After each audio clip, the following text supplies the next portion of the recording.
حضرت عبداللہ بن عمر رضی اللہ عنہ بیان کرتے ہیں کہ رسول اللہ صلی اللہ علیہ وآلہ وسلم نے ارشاد فرمایا، اللہ علم کو بندوں کے سینوں سے نہیں نکالے گا، بلکہ وہ علماء کی روحیں قبض کر کے علم کو اٹھا لے گا، حتیٰ کہ جب وہ کسی عالم کو باقی نہیں رکھے گا تو لوگ جہلاء کو رئیس بنا لیں گے۔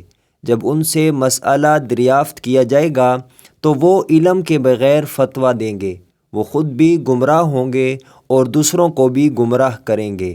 مشکوٰۃ المصابیح حدیث نمبر 206۔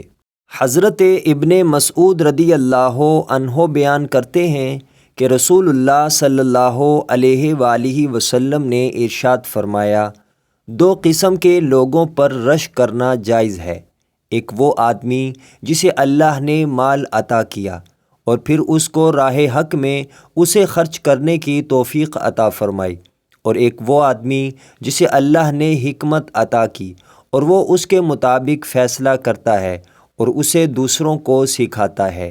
مشکوٰۃ المصابیح حدیث نمبر 202۔